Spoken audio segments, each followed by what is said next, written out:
큰일 날 뻔합니다.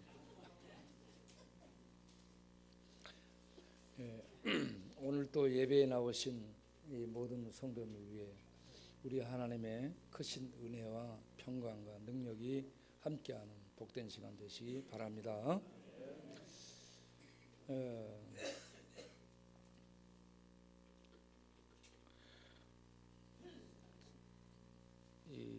오늘이 5월 20일이잖아요. 5월 20일인데 1999년 5월 20일에 대구에서 태환이라는 6살 배기가 길을 가는데 정체 모를 사람이 얼굴에다가 황산을 부어버렸어요. 그래가지고 여러분 황산이 얼마나 독한 줄 알죠? 황산, 염산 아주 독한 겁니다. 그래서 병원에 갔지만 고통 중에 49일을 견디고 살다가 세상을 떠났습니다. 그런데 그 범인을 못 잡았습니다. 그 범인이 누군지도 밝혀지지 않았고요. 그리고 공소시효도 끝나버렸습니다. 그 아버지가 법원 앞에서 피켓 들고 시위를 하고 있더라고요. 그런데 그 아이는 갔고 범인은 잡을 수 없게 됐고 공소시효도 끝나버렸다. 5월 20일에 있었습니다. 그 부모의 마음이 어떠할까? 무슨 원한 때문에 그렇게 했을까? 원한이 있다 할지라도 어린 아이한테 이렇게까지 할 수가 있을까? 여러 가지 생각을 하게 됩니다. 그 부모님에게 우리 하나님의 위로가, 은혜가 있게 되기를 바랍니다. 그리고 2008년 12월 11일에는 안산시 단원구에서 학교 가려는 아이, 여자아이, 8살 먹은 여자아이를 교회에 데리고 가서 교회 화장실에서 두들겨 패가지고 성폭행을 해서 얘가 평생 불구가 됐어요. 그런데 이 친구가, 이 가해자가 조두순이라는 사람인데 12년형을 받았습니다. 그 변호사가 이 사람은 술에 취해서 심신이 미약한 중에 범행을 저질렀기 때문에 정상을 참조해주라라고 해서 정상이 참조됐다는 겁니다. 술 마시는 사람들에 대해서 너무 관대한 처사가 아닌가. 술 마시고 그렇게 막 범행을 저질러도 취중이기 때문에 그렇게 봐줘도 너그럽게 봐줘야 되는가. 그런 생각이 들기도 했습니다. 그 아이는 10년이 지났는데 지금도 자기 학문을 잃어버린 채 다른 이 기관으로 이렇게 배설을 해야 되는 그런 평생 장애를 갖게 됐다는 거죠.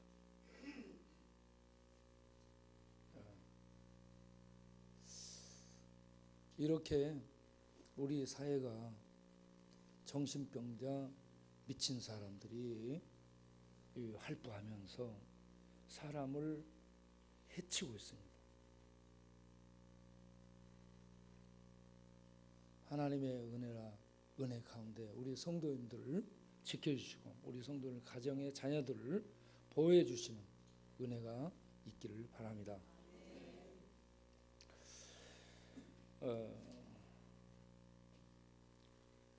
교회들의 모습을 보면 대형 교회들이 서로 물고 먹고 다투고 있습니다. 유명한 그 서울 교회가 이렇게 신구 세력으로 나눠져 가지고 물고 먹고 싸우고 있습니다. 일반 세상은 미쳐서 이렇게 이 참 상상할 수 없는 악을 행하고 있는데, 교회도 세상에 빛을 던지고 세상을 인도해야 될 교회도 크게 건물 짓고 사람 많이 모이게 되고 그러자 서로 이렇게 신파 구파 나눠서 싸우고 있다는 겁니다. 그래가지고 양쪽에서 예배드리면서 막 이 서로 치고받고 싸우고 예배드리기 위해서 치고받고 싸우고 있어요. 이게 뭐냐? 야고보서 4장 2절을 보게 되면 거기에 너희가 욕심을 내고 다투고 살인하고 시기에도 얻지 못한다라고 얘기합니다. 정욕으로 쓰려고 잘못 구하기 때문이다라고 얘기합니다. 정욕적으로 자기 욕심 따라서 이와 같이 서로 물고 먹고 싸우고 있는 교회들의 모습을 보면서 참 이 교회가 성숙해야 될 텐데 그 나이 드신 목사님이 떠나야 돼요. 원로 목사님. 그렇지 않으면 새로운 목사님이 던져불고 나가든지 그렇게 해서 교회를 잠잠하게 해줘야 돼요. 그런데 그 욕심 때문에 그렇게 서로 물고 먹고 싸우고 교회가 이 세상에 빛을 던지기보다는 오히려 무리를 일으키고 걱정거리가 되고 있는 그런 상황이라는 얘기입니다. 그래서 우리 교회들이 성장하고 성숙해야 되겠다는 생각을 하게 됐습니다. 어디까지 성숙해야 되냐? 성숙은 내적인 측면을 얘기합니다. 내적으로 어디까지 성숙해야 되냐면 범사에 예수 그리스도에까지 자랄지라 라고 말씀하고 있습니다.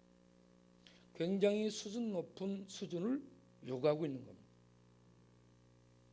신앙생활은 예수님을 믿고 거듭남으로 말미암아서 출생함으로 말미암아서 시작이 되는 겁니다. 하나님을 아버지라고 부르게 됩니다. 예수님을 주님으로 고백하면서 거듭난 사람은 눈이 떠져서 하나님을 바라보고 하나님의 세계를 확신하며 하나님의 말씀의 인도를 받아서 자연스럽게 살아가는 생명의 삶이 시작이 되는 겁니다. 이게 신앙생활이죠. 이렇게 하나님을 아버지로 바라보고 예수님을 주님으로 믿으면서 의지하면서 하나님의 말씀의 인도를 받아 살아가는 신앙생활이 안 되는 사람은 교회 왔다 갔다 하는 종교생활을 하고 있는 겁니다. 그런 사람들은 힘들어요. 예배 드리러 오는 자체도 힘들고 기도하는 것도 힘들고 성경 읽는 것도 힘들고 성경 말씀이 들려지지 않습니다. 그래서 예배 시간 앉아서도 몸은 여기 있는데 생각은 다른 곳으로 여행을 하고 있고 시간이 가면 시계 쳐다보고 왜 이렇게 설교를 빨리 안 끝나지? 닭소리는 언제 울릴까? 이런 생각을 하고 있는 거예요. 그래서 여러분들이 거듭나기를 바랍니다. 성령의 역사로 거듭나야 새로운 생명의 삶이 시작이 되는 겁니다. 그렇게 되면 새로운 가치관을 가지고 새로운 인생관으로 새로운 세계관을 갖고서 새 삶을 살게 되는 것이죠. 그렇지 않으면 종교생활 위로받기 위해서, 교양 쌓기 위해서 또 뭔가 종교를 하나 가지고 있어야 될 것 같으니까, 그래도 교회 다니면 괜찮은 것 같으니까 교회에 한번 가볼까, 이렇게 다니는 건 종교생활입니다. 어쨌든 그렇게 시작했을지라도 여러분들이 여기서 하나님 말씀 듣고 성령의 역사로 예수님을 믿고 거듭나는 하나님의 자녀로 출생해서 새로운 이 생명의 삶이 시작되는 축복이 있게 되기를 바랍니다. 우리가 이렇게 거듭나서 새로운 생명의 삶을 시작하는 성도가 되게 되면 자라야 되는 수준이 요구된다 하는 말씀입니다. 그냥 이렇게 성도로서 왔다 갔다 하는 정도가 아니라 그리스도의 장성한 분량에 이르는 그 수준에까지 범사에 자라기를 하나님이 요구하고 계시다 하는 말씀입니다. 이 자람, 우리들의 이 자람이 없게 되면 우리는 어린아이에 머물러 있게 됩니다. 어린아이에 머물러 있게 되면 하나님의 영광과 하나님의 명예에 참여해서 그 놀라운 은혜들을 누리는 삶을 놓치게 되는 거죠. 그게 얼마나 큰 기쁨이며 얼마나 큰 축복이며 얼마나 참 가치 있는 삶인가 하는 것을 놓치게 되고 어린아이 수준에서 머물러 가지고 떼쓰고 밥 먹고 젖달라 하고 자기 성질 부리고 이렇게 사는 이런 수준에 머무르게 된다는 얘기입니다. 자, 그래서 우리가 잠시 어린아이의 특성을 생각해 보면 어린아이들은 자기중심적입니다. 내가 지나가다가 장난감을 봤어요. 저거 갖고 싶어. 아빠는 돈이 없어요. 그런데 아빠 저거 사줘. 그러면서 때를 쓰는 거예요. 그리고 아빠는 돈이 없으니까 못 사주잖아요. 그러면 가던 길도 안 가고 그 자리에서 주저앉아서 때를 쓰고 울고 뒹굴고 그렇게 하는 것이 애들이라는 얘기죠. 자기중심적입니다. 아빠는 돈이 있건 없건 그런 신경 안 쓰고 현재 내가 갖고 싶다 이거야. 이게 이 어린아이의 모습입니다. 막 때를 쓰는 거예요.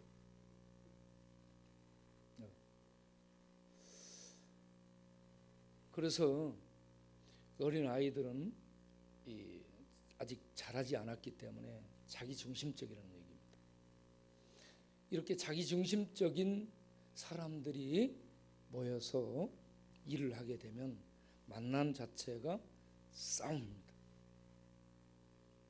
거기에 무슨 배려가 있겠고 거기에 무슨 이해가 있겠고 거기에 무슨 화합이 연합이 있겠습니까? 내 것만 주장하고 티격태격하고 싸우게 되고 그렇게 되면 물고 먹는 그런 양상으로 발전하게 되죠. 그래서 우리는 하나님 중심, 예수 그리스도 중심, 하나님 말씀 중심으로 하나님 나라 중심으로 바꿔지는 성장하고 성숙한 그런 성도가 돼야 될 줄로 믿습니다.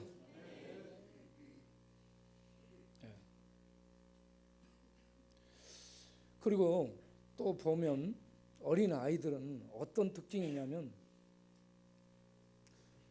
분별력이 없습니다. 그래서 오늘 읽은 말씀을 보면 모든 교훈에 밀려서 교훈의 풍조에 밀려서 이리저리 요동치는 물결 같다 라고 얘기합니다. 배에 올라가 있으면 이 키를 잡고 앞으로 나아가지 않으면 이 물결에 의해서 왔다 갔다 하고 놀게 됩니다. 이 기준이 없게 되고 이 기준점이 없고 조절할 수 있는 이런 이 키가 없게 되면 거기에 떠서 그냥 이 물결 치는 대로 풍랑 치는 대로 이게 중심을 잡지 못하고 왔다 갔다 하게 됩니다. 어린 아이들에게 있는 특징이 기준점이 없습니다. 속에 그 내용, 이 어떤 것을 근간으로 해서 서야 될지,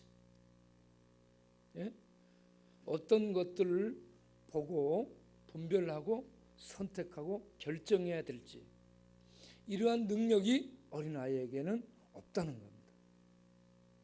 그래서 교훈의 풍조, 이단 사상들, 세상 사람들의 말, 친구들의 이런 유혹에 쉽게 넘어가는 거죠. 어린아이들이 유괴당할 때도 보면 잘 아는 아빠 친구가 와가지고 야, 아빠가 바빠서 못 왔는데 대신 내가 아빠 심부름 왔어. 내가 저기 가서 너 맛있는 거 사줄게. 그렇게 해가지고 아는 사람이 와서 유괴를 하는 거예요. 그러면 이 아이가 분별력이 없기 때문에 따라가는 겁니다. 그렇게 해서 당하게 되는 거죠. 교회를 다니는 이 성도님들이 분별할 수 있는 기준이 없기 때문에 신천지가 와서 얘기하고 안상홍 증인회가 와서 얘기하고 또 구원파에서 와서 얘기하고 그러면 비슷해. 하나님 뭐 좋은 게 좋은 거지. 거기서 밥 사주고 방세 내주고 그런다니까 가겠다. 이렇게 되는 겁니다. 그런데 참 내가 감사한 건 우리 임송용호 큰아들, 그리고 임송바우 작은아들, 이 아들들이 참 멋진 아들들이라고 생각합니다. 그 요셉원에서 말이죠, 이빨 해주는 거 있어요. 무료로 틀리해주는 게 있습니다. 그런데 순번을 신청해놓고 기다려야 돼. 몇 달을 기다려가지고 아니면 한 1년 가까이 돼서 나온 경우도 있어요.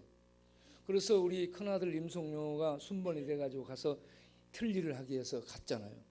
그런데 상담하는 사람이 틀리를 하게 되면 개종해야 됩니다 하면서 얘기하니까 이빨 안 해! 그러고 나와버렸어요. 얼마나 멋져요. 기준점이 있잖아요. 그리고 임송바오, 저쪽에 김영사라는 양반이 와가지고 불교 재단이에요. 그쪽에서 국수 주고 잠바 주고 그러면서 늘 사람들을 또 오게 만들어. 그래 바오가 그쪽 가서 국수를 먹고 늘 했어요. 우리 성도님도 그가 국수 먹기도 하고 그러죠. 국수 제가 사드릴게. 그런데 어느 날 길에서 그 김영사라는 분이 우리 바오를 만나가지고 바오야, 너 요즘 왜 국수 먹으러 안 오니? 그러니까 인제 안 가. 우리 교회 주방장이 새로 왔는데 솜씨가 인류야. 우리 교회 밥이 훨씬 맛있어. 인제 안 가. 이렇게 기준점이 잡혔다는 얘기입니다.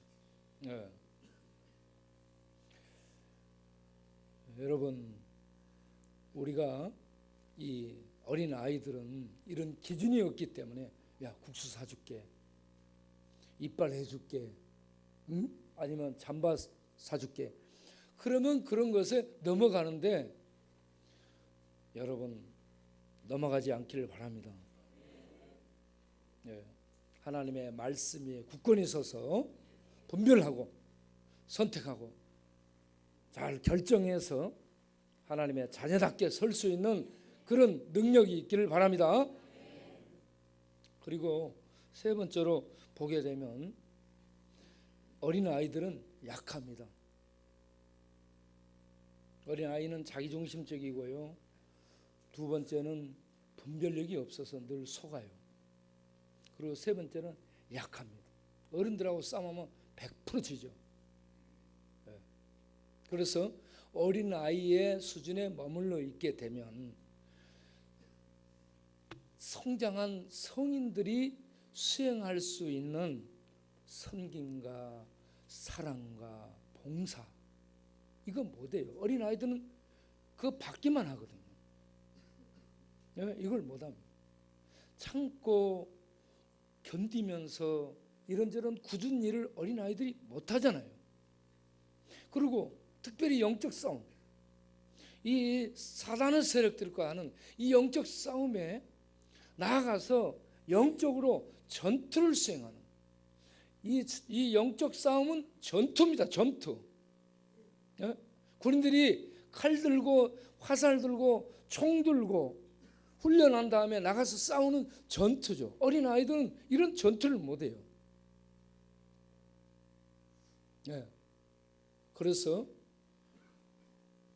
출생한 성도가 되면 양육을 받고 교육을 받고 훈련을 받고 자라서 영적 전투를 수행할 수 있는 자리에까지 가서 하나님의 영광을 위해서 살아갈 수 있는 그런 성도가 돼야 되는 겁니다. 항상 그냥 젖만 빨고 그렇게 부드러운 음식만 먹고 어린아이처럼 앵앵거리고 있어서는 안 된다는 거죠. 출생한 다음에는 교육을 받고 자라야 됩니다. 그래서 우리가 주목해 봐야 될 말씀이 디모데후서 3장 16절 말씀입니다.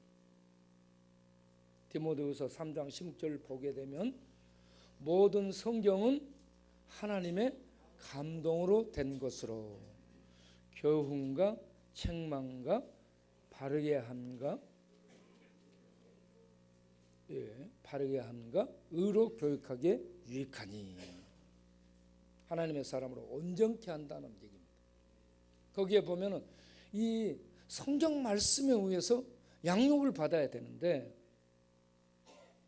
여기에 이 성경 말씀은 하나님의 감동으로 되었다라고 얘기합니다. 하나님의 감동이라는 것은 이 하나님의 수미, 성경에는 그냥 사람들이 써놓은 작품이 아니고 하나님의 수미, 이 말씀에 불어넣어졌다는 얘기입니다. 여러분 창세기 2장 7절을 보게 되면 하나님이 사람을 흙으로 만들죠. 모양을 만들었어요. 움직여요? 못 움직여? 못 움직이죠. 거기에 하나님이 숨을 불어넣습니다. 하나님의 숨을 불어넣으니까 호흡이 있어가지고 사람이 움직이는 생명체, 살아있는 존재가 되었다라고 얘기합니다. 그런 것처럼 이 하나님의 말씀은 사람이 그냥 이렇게 깨달아서 기록한 그런 것이 아니라 하나님의 감동으로 하나님의 숨이 불어넣어져서 하나님이 보호하시고 인도하심 속에 이 말씀을 기록을 하게 됐는데 그 말씀 자체가 하나님의 숨이 불어넣어져서 살아있는 말씀이라는 얘기입니다. 하나님의 말씀은 살았고 활동력이 있어, 이렇게 얘기하고 있잖아요. 하나님의 말씀은 죽은 문자가 아닙니다. 하나님의 숨이 불어넣어져서 활동하고 숨 쉬고 있는 생명력 있는 말씀입니다. 그래서 이 하나님의 말씀에 의해서 양육을 받아야 돼요. 하나님의 말씀은 교훈가라고 얘기하죠. 교훈은 기본 지침을 얘기하는 겁니다. 학교에서 선생님이 가르치는 티칭, 선생님들이 가르칠 때에 기본을 가르칩니다. 이걸 닥트린, 원칙이라는 얘기입니다. 신조라고 얘기하죠. 신조, 교리, 교회에서 말하는 신조와 교리를 얘기하고, 그리고 일반적으로는 원칙, 기본 지침, 이것을 학교에서 선생님들이 가르치는 거예요. 성경은 그런 기본이다 하는 말씀, 원칙이라는 얘기입니다. 이 원칙이 있어야 돼요. 그래야 분별할 수 있게 되는 겁니다. 이 하나님의 말씀이 속에 들어있게 되면 마음 속에 들어가고 이성 속에 들어가고 지성 속에 들어가고, 그렇게 되면 판단할 때에 이게 작용이 되고 분별하게 되고 선택하게 되고, 그리고 결정하게 될 때 이 말씀의 인도를 받아서 결정해서 살아가게 되면 하나님의 영광을 위해서 살아갈 수 있게 된다는 얘기입니다. 그런데 이 기본 지침, 닥트린, 이 원칙이 속에 새겨지지 아니하면 세상 유행 풍조, 세상 철학, 사상, 사람들의 전통, 가르침, 이런 것들의 조합에 의해서 판단을 자기 나름대로 해요. 그래서 자기가 옳게 생각하고 하는데 성경하고는 맞지 않고 하나님과는 거리가 먼 판단을 하고 결정해서 옳은 거야 라고 갈 수 있어요. 그러면 문제가 생기죠. 우리는 하나님의 말씀을 받아들이고 하나님의 말씀 앞에서 나를 점검해야 됩니다. 하나님의 말씀이 우리의 속을 비춰주는 거울입니다. 우리 벽에 가면, 화장실 가면 거울이 있죠. 거울은 외적인 모습을 비춰주는 그런 것인데 우리의 속을 비춰주는 것은 없어요. 엑스레이도 못 비춰줘요. MRI도 못 찍어내. 그런데 마음과 생각과 영적인 상태를 점검하고 비춰주고 보게 해주는 것이 하나님의 말씀입니다. 그리고 이 하나님의 말씀을 받게 되면, 야, 내가 정말 더러운 놈이구나, 내가 정말 이 불결한 죄인이구나, 그런 것을 내 속에 있는 죄의 근본, 타락한 부패성, 죄된 성향들이 꿈틀대고 있는 죄된 이 그릇이구나 하는 것을 알게 되는 거죠. 그리고 봄의 풀처럼 돋아나는 죄악들이 늘 내 속에 꿈틀대고 있구나, 이게 드러나고 돋아나고 있구나. 이러한 죄로 말미암아서 죄 짓는 삶을 살다가 그 결과는 어떻게 될까? 죽는다는 거, 사망이라는 거. 야, 이런 것이 나네? 이런 비참한 존재가 나네? 그렇다면 내가 살려면 어떻게 해야 돼? 성경 말씀이 우리를 인도하는 그것이 있습니다. 바로 예수 그리스도의 십자가죠. 구약에서 율법을 하나님이 주고 너희는 이것을 지켜 행하라 했습니다. 그런데 지켜서 행하려고 하면 그걸 지킬 수 없기 때문에 모든 사람들이 내가 죄인이구나 하는 것을 알 수 있게 되는 겁니다. 그래서 하나님의 말씀 율법이 제시된 목적은 사람들이 죄인이라는 것을 깨닫도록 하기 위해서 이 말씀 율법이 우리에게 주어진 겁니다. 이 말씀이 거울이 우리 속을 비춰줘. 그러면 내가 죄인이구나, 내가 죽을 놈이구나, 내가 심판할 있구나. 그러면 어떻게 하지? 그래서 속을 보고 나를 내가 살리기 위해서 나를, 이제 이 성경이 그렇게 죄를 지적하고 정죄를 선언하지만 한편으로는 또 예수님께로 우리를 인도합니다. 그래서 네가 율법을 지키고 말씀 지키려 하다 보니 안 되지, 죄인으로 드러나지, 너 사망 아래 떨어졌다는 걸 알게 되지. 그런데 이걸 해결해 주신 분이 계셔. 바로 하나님의 아들 예수님이 이 땅에 오셔서 너희들이 행하려고 하지만 행할 수 없어서 죄로 드러나서 사망 선고 아래 떨어지게 하는 이 율법을 하나님의 아들 예수님이 이 땅에 오셔서 완벽하게 지켜주셨어. 예레미야 23장 6절에 그는 하나님의 의라, 하나님은 우리의 의라, 일컬음을 받게 된 이 율법을 완성한 이 의가 되신 예수 그리스도, 그분에게로 이 율법이 말씀이 인도를 해서 십자가에서 죄를 다 갚고 율법을 다 완성해서 하나님 앞에 완벽한 오름이 된, 하나님 앞에 완전한 의로움이 된 예수님이 있다. 이 예수를 믿으라. 이 예수를 믿게 되면 예수님이 이룬 하나님의 의가 너에게 옷 입혀져서 너가 하나님 앞에 깨끗하고 거룩하고 의로운 하나님 백성으로 살 수 있게 되는 것이야. 이러면서 이 성경 말씀의 기본이 우리를 가르칩니다. 우리를 인도합니다.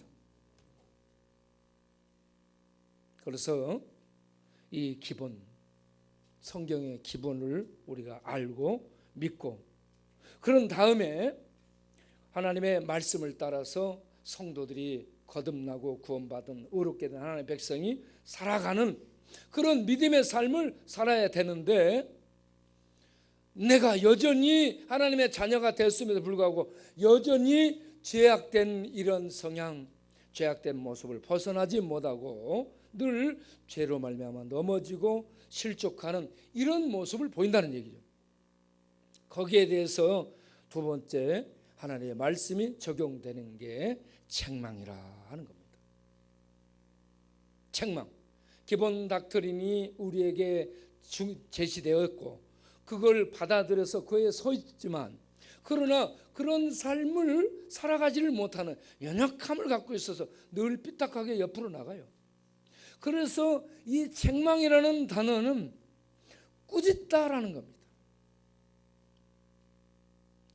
리부킹 해가지고 이 꾸짖다 이거예요. 잘못된 것을 들춰내고 지적해내고 이걸 너 죄야 하고 유죄로 선언하면서 하나님의 말씀이 공격을 해가지고 그 앞에 무릎 꿇게 만들고 슬퍼하고 탄식하고 그 앞에서 항복하게 만듭니다. 꾸짖어서. 여러분, 꾸짖음을 받을 때에 아픕니다. 너 이거 잘못했어, 이렇게 책망을 하는 겁니다. 심하게 책망을 합니다. 그 책망을 받아들일 수 있기를 바랍니다. 하나님이 아버지로서 우리들이 잘못한 부분들을 말씀을 통해서 확 찌르면서 그걸 바로잡기 위해서 책망을 해와. 그럴 때 그 책망을 다르게 받아들일 수 있는 그러한 믿음이 우리에게 있기를 바랍니다. 그런 책망을 받은 사람이 그 다음에 바르게 한 교정이 된다는 얘기입니다. 교정 작업입니다. 교정. 잘못된 것을 바로 잡아 세우다. 이게 교정입니다. 빗나간 부분을, 삐뚤어진 부분을 곧게 세우다. 자빠진 부분을 올바르게 세우다. 이게 바르게 함입니다.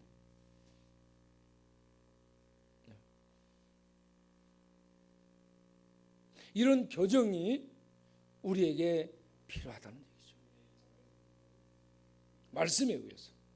말씀에 의해서 교훈을 받고 책망을 받고, 그리고 이렇게 바르게 교정을 받아서 늘 세워져 가야 된다는 얘기입니다. 그리고 이 말씀은 왜 그렇게 우리를 집요하게 교육시키려고 하는가? 마지막을 보면 의로 교육하게 유익하다라고 얘기합니다. 의라는 것은 하나님의 완전함이에요, 여러분. 하나님의 온전함입니다. 그 하나님의 온전함을 우리들이 소유하고 그 하나님의 온전함을 이루어 가도록 교육을 한다. 이 부분은 뭐냐면 계속 훈련을 시킨다. 교육이 뭐예요? 교육은 반복하는 겁니다. 반복하는 것을 훈련이라고 하죠. 그걸 트레이닝이라고 얘기해요. 트레이닝. 훈련을 반복시켜서, 교육이라는 것은 반복시켜서 그게 새겨지게 만들고 주입되게 해서 그걸 실천할 수 있도록 하는 목적을 가지고 교육과 훈련이 들어오는 거죠.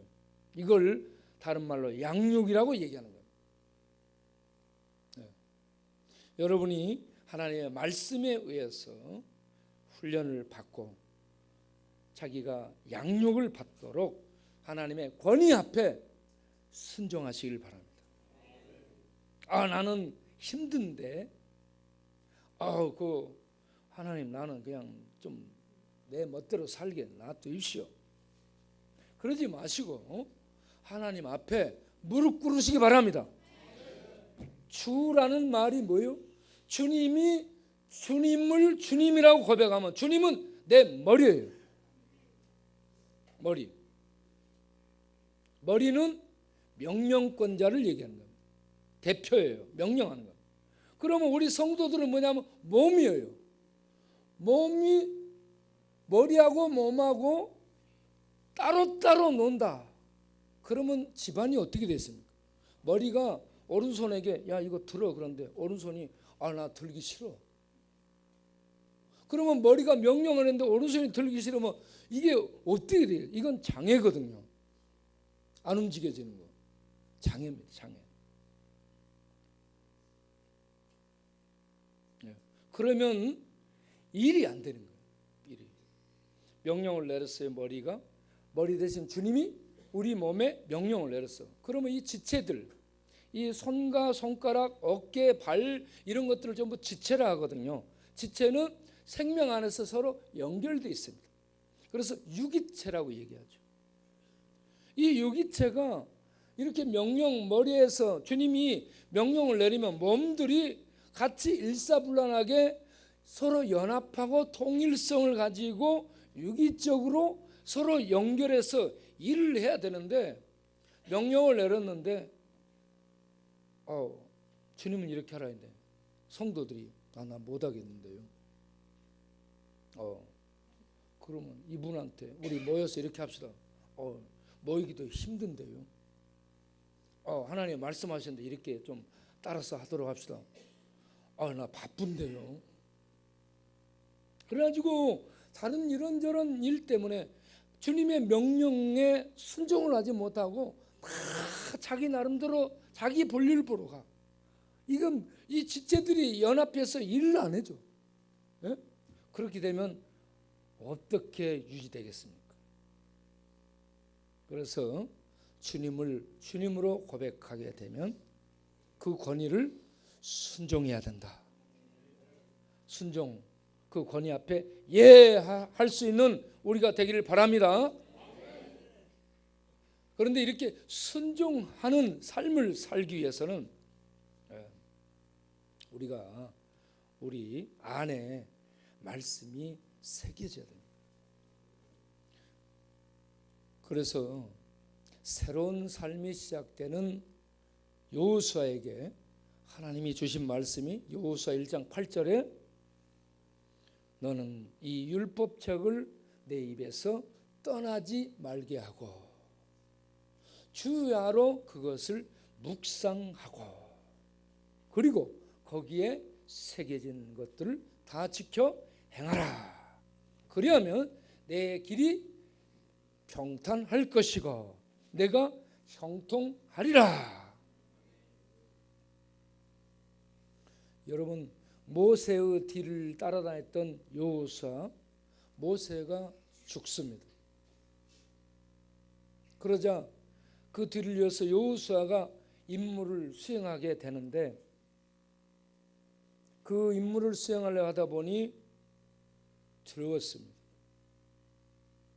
두려워지게 되는 것은요 어린아이의 성향입니다. 장성한 용사들은요 적진을 향해 나아갈 때 두려워하지 않고 목을 내놓고 달려갑니다. 이게 훈련된 용사입니다. 충성할 수 있는 용사입니다. 적을 만났을 때 무서워하고 후퇴하면 안 되는 겁니다. 목 내놓고 충성하고 적진 속을 달려갈 수 있는 용사가 돼야 돼요. 그런데 이러한 용맹을 발휘하려면 믿는 힘이 있어야 됩니다. 속에 힘이 있어야 돼요. 그 힘이 무엇으로 되느냐? 말씀으로 되는 겁니다. 말씀이 그 안에 새겨지게 되잖아요. 그럼 말씀이신 하나님이 함께하는 겁니다. 말씀이신 하나님이 성령의 능력을 통해서 이게 힘을 발휘하게 되죠. 그래서 우리가 장성한 성도로서 하나님의 영광을 위해서 하나님의 명예를 세상에 드러내며 사는, 이게 하나님을 영화롭게 하는 것인데, 그 하나님의 크신 이름을 명예롭게 드러내며 살 수 있는 그런 장성한 성도가 되려면 우리 안에 말씀이 새겨져야 됩니다. 말씀이 새겨지기 위해서 너는 주야로 내 입에서 그 말씀이 뇌까려지도록 나올 수 있도록 읽고 늘 읊조리라 라고 말씀하는 거예요.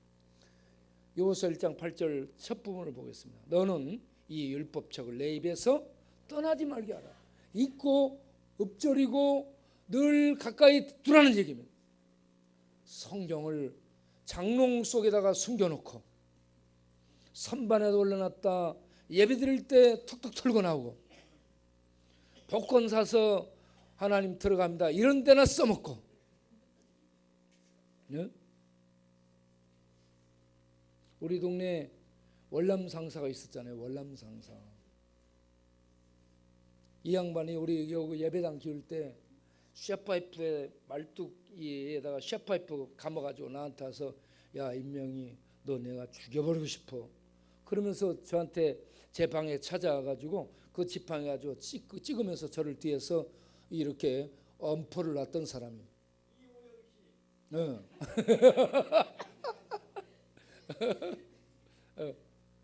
그런데 이 양반 우리 여기 예배당 여기에 그때 기공신경 할 때 월남 갔다 온 친구들 데리고 요 앞에 와서 휘발유 뿌려서 요 앞에서 불 지르고 공사를 못하게 하겠다고 엄포를 놓는 거예요.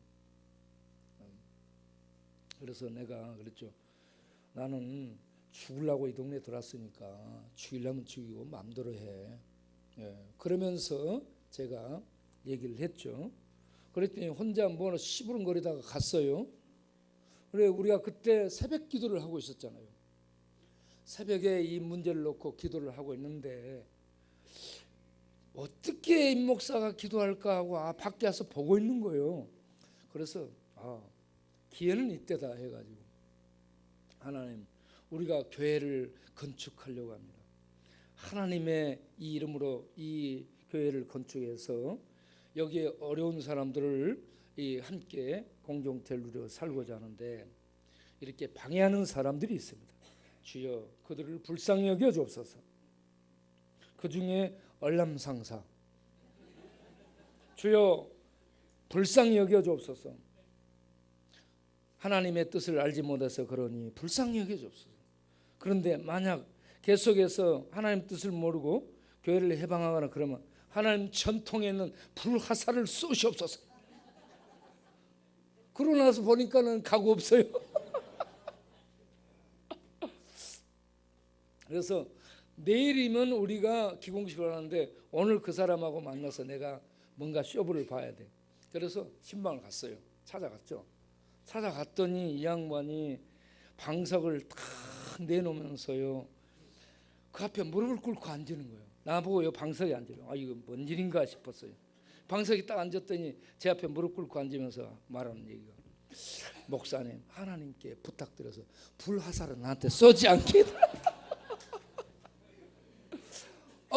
그렇게 하겠다. 내가 기도해서 부탁드려서 하나님께 불화살은 쏘지 말라고 내가 부탁, 앉으시라고. 그래서 기도를 했죠.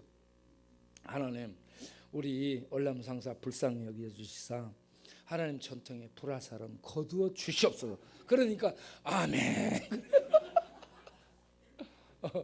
그러고 나니까 이 양반이 일어나더니 선반에서 성경을 가지고 오는 거야. 목사님, 교회에서 준 성경이 여기 있습니다. 성경을 읽지는 않고 선반에 놔두고 뭐 하고 있었냐? 성경을 그 선반에 놔두고 이 사람이 늘 복권을 사요. 매주마다 복권 사가지고 거기다가 탁 넣으면서 하나님 들어갑니다. 매주마다 복권을 사 하나님 들어갑니다 하고 넣었는데 그게 그때에 150만 원짜리가 맞았다는 거예요. 그래서 여러분 복권 사서 성경에 넣으며 보고하시기 바랍니다. 그래가지고 이 양반이 감사헌금을 10만 원 하겠다고 감사헌금을 10만 원을 냈어요. 그래가지고 또 뭐 이 냉장고 그 뒤에 뜯으면 구리가 나오잖아요. 그것을 이렇게 해가지고 고물로 팔았어요. 그 돈도 또 몇십만 원 나오고 그렇게 해서 이 양반이 자기가 나하고 화해하는 의미에서 영등포 저쪽에 가면 37년 된 보신탕 집이 있습니다. 제가 가서 대접하겠습니다. 그래가지고 우리가 보신탕 집에 갔잖아요. 이 보신탕을 먹고 나서 이 양반이 대접한다 해서 나는 다 돈 낼 줄 알았어요. 그랬더니 10만 원만 냈던가 그러고 나머지는 또 저보고 내라 하더라고. 어쨌든 그렇게 해가지고 우리가 화해를 하고 온 적이 있다 하는 말씀입니다. 성경책을 사놓으면 읽어야 되는 거예요. 이 성경 말씀을 읽어야지 이거 이렇게 놔두고 이 먼지 수북이 쌓이고 그리고 이런 뭐 복권에 사서 넣고 말이지. 예? 그리고 교회에서 뭐 하자 하면은 나도 다 알아. 그러면서 대들고 성경책 들고 다니면 다 아는 게 아니에요. 그 하나님의 말씀을 읽고 말씀을 마음에 새기고 그 말씀을 따라서 살아가는 훈련이 되게 될 때에 말씀이 우리 안에 풍성히 거하게 되는 거예요. 말씀이 풍성히 거하게 될 때에 성령의 능력이 불로 역사해서 그 말씀을 소시계로 해서 불을 붙임으로 말미암아 불타는 하늘의 생명의 능력이 활활 불타오르는 그런 생명력 넘치는 생명의 삶을 살 수 있게 되는 겁니다. 자기 돈을 들여서 성경을 사시고 그 말씀을 읽고 그리고 말씀을 마음에 새기는 묵상하는 일을 해서 이 말씀을 묵상해서 이 말씀이 우리의 삶 속에서 나타날 수 있도록 말씀 따라 살아가는 훈련이 계속돼서 단련이 됨으로 말미암아서 강하고 담대한 용사가 돼서 세상과 싸우고 마귀하고 맞짱 뜨고 하나님을 사랑하는 그 사랑을 실천해서 힘들고 어려운 자리에 들어가서 묵묵히 알아주든 안 알아주든 박수 쳐주든 안 쳐주든 열매가 있든 없든 묵묵히 그 직무를 수행하는 맡은 바 그 맡긴 일들을 묵묵히 수행하며 가는 이런 하나님의 사람으로 설 수 있는 장성한 믿음의 분량에 이르는 우리 모든 성도님들이 될 수 있기를 바랍니다. 그렇게 해서 어린아이가 되지 않도록 이제는 성숙하고 성인이 되는 그것도 정상적으로 영적으로 정신적으로 정서적으로 관계적으로 이 모든 부분에서 건강한 정상적인 성도로서 성인이 되는 그래서 주님이 머리로서 명령하면 예스 하면서 여기저기서 따다닥 연합해서 일을 함으로 주님께 영광을 돌리고 하나님의 일들이 힘있게 실천되도록 하는데 쓰임받는 하나님의 지체들이 될 수 있도록 몸들이 될 수 있도록 성장하고 성숙하고 강건하고 장성한 우리 모든 성도들이 될 수 있기를 바랍니다.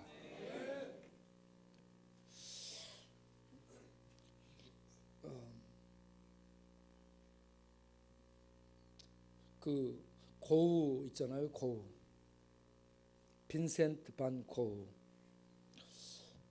인상파 그림화가 이 고흐가요 어디에 나와요? 조용필의 킬리만자로 그 표범 그 노래 나옵니다. 나보다 더 불행하게 살다간 고흐라는 사나이도 있었다. 그렇게 킬리만자로의 표범에 나오죠. 네, 킬리만자로 표범 여러분 노래 한번 불러보세요. 괜찮아요. 왜냐고 왜 그렇게 사는 거냐고 뭐 그런 가사가 나오고 그렇습니다. 그런데 거기에 나오는 고흐가요 목사님 아들입니다.